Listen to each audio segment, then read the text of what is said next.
Bismillahirrahmanirrahim. Assalamualaikum warahmatullahi wabarakatuh. Kami dari kelompok 5 akan memenuhi tugas mata kuliah seminar auditing. Sebelumnya perkenalkan, nama saya Nurjana dan di sini saya akan membacakan kasus auditing yang terjadi, yakni kasus SNP Finance. Pada dasarnya, perjanjian utang piutang antara SNP Finance ini dengan para kreditornya merupakan kerjasama yang sifatnya mutualistik. SNP Finance ini membutuhkan dana dan bank juga butuh untuk menyalurkan kredit. Namun, dalam perjalanan waktu, ternyata bisnis SNP Finance ini mengalami kemunduran. Penyebabnya apa? Kita bisa melihat bahwa perilaku pembelian customer telah berubah. Konsumen saat ini tidak lagi belanja produk furnitur dan elektronik dengan datang ke toko, melainkan mereka lebih suka membeli secara online melalui perangkat gadgetnya. Mulai dari survei harga, survei spesifikasi produk, sampai dengan pembelian, semua dilakukan secara online. Bahkan, para online shop ini juga memberikan fasilitas kredit tanpa bunga atau bunga 0% untuk tenor yang bahkan sampai 12 bulan. Kondisi perubahan perilaku pembelian customer inilah yang memukul pangsa pasar dari Columbia ini, dan tentunya juga berdampak pada SNP Finance ini. Buntutnya adalah kredit SNP Finance ini kepada para bank-bank atau kreditornya tersebut menjadi bermasalah. Dalam istilah keuangan, masalah ini disebut non-performing loan atau NPL. Sekian dari saya, kurang lebihnya mohon maaf dan akan dilanjutkan oleh rekan saya. Terima kasih.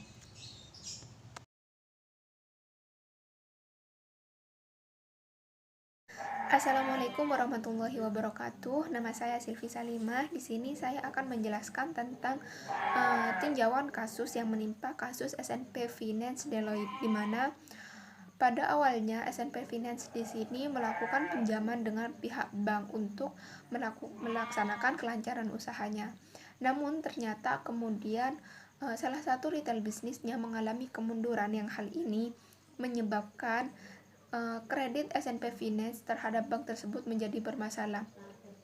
Dalam hal ini istilahnya adalah non-performing loan. Nah, untuk mengatasi hal ini, SNP Finance melakukan tindakan dengan menjual surat hutang berjangka menengah yang disebut dengan MTN. MTN di sini sama halnya dengan obligasi, namun bedanya jika obligasi masanya adalah jangka panjang, maka MTN di sini adalah jangka menengah. Nah, MTN ini diperingkat oleh Perfindo atau Pemeringkat Efek Indonesia. Perfindo juga memberikan peringkat, salah satunya adalah berdasarkan laporan keuangan SNP Finance yang diaudit oleh Deloitte.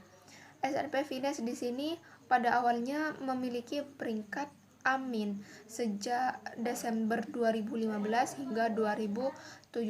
Bahkan pada Maret 2018 peringkat SNP Finance di sini meningkat menjadi A. Namun pada saat Mei 2015, yaitu pada saat kejadian kasus tersebut terungkap, nilai peringkat SNP Finance menurun menjadi CCC. Bahkan di bulan yang sama, peringkat SNP Finance di sini menurun lagi menjadi SD atau selective default, yang dalam bahasa sederhananya adalah gagal bayar. Mungkin hanya itu saja dari saya, kurang lebihnya mohon maaf. Wassalamualaikum warahmatullahi wabarakatuh.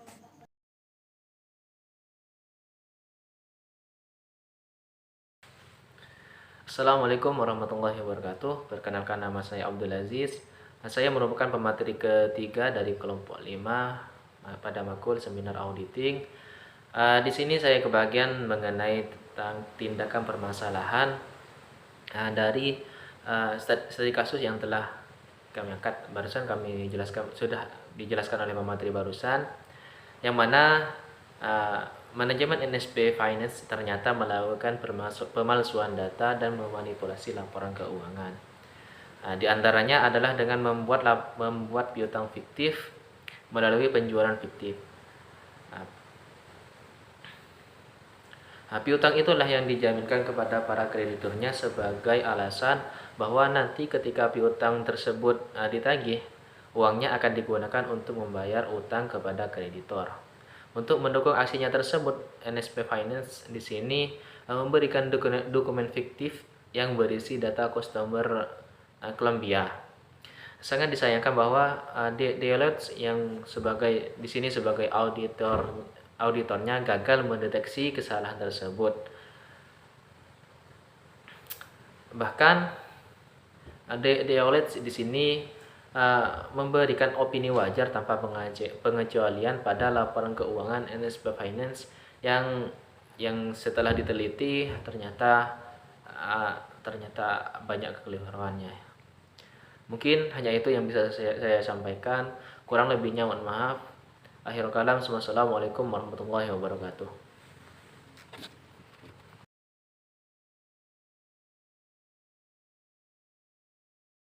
Assalamualaikum warahmatullahi wabarakatuh. Saya Jumatun Hasanah. Di sini saya akan menjelaskan tentang analisis kasus, di mana analisis kasus ini terdiri dari standar audit. Standar audit merupakan pedoman auditor dalam melaksanakan pemeriksaan laporan keuangan.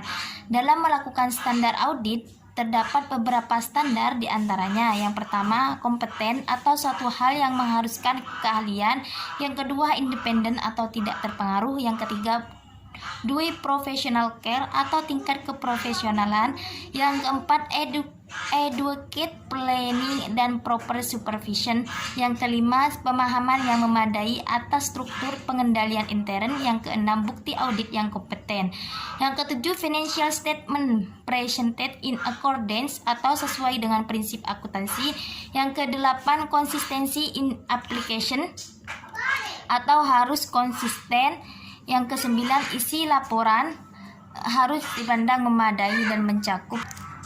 Yang ke-10 yaitu expression of opinion atau pendapat yang sesuai. Nah, dari kasus tersebut, Deloitte mengaudit laporan keuangan S&P Finance kurang memperhatikan dari segi professional care, yaitu dalam pelaksanaan audit, di mana auditor wajib menggunakan kemahiran profesionalnya dengan cermat dan seksama.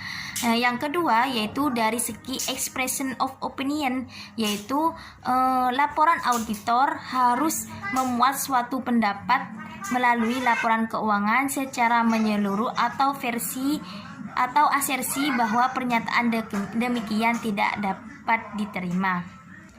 Selanjutnya yaitu risiko audit. Risiko audit adalah risiko bagi auditor untuk membuat kesalahan dalam memberikan pendapat atas laporan keuangan karena gagal mengungkap salah saji material. Faktor-faktor yang mempengaruhi risiko audit diantaranya yang pertama, ketergantungan pemakai eksternal, yang kedua, kemungkinan kegagalan keuangan, yang ketiga, integritas manajemen, yang keempat, sifat bisnis, hasil audit sebelumnya, penugasan awal versus penugasan berulang, yang selanjutnya pihak-pihak yang terkait, yang kedelapan, transaksi non-tunai, yang 9, pertimbangan yang diperlukan, yang 10, unsur-unsur populasi. Dari kasus di atas, maka Deloitte sebagai auditor gagal mendeteksi salah saji material yang mana ada kecurangan pada laporan keuangan S&P Finance setelah audit dilaksanakan dengan standar audit. Mungkin itu saja dari saya, kurang lebihnya mohon maaf. Wassalamualaikum warahmatullahi wabarakatuh.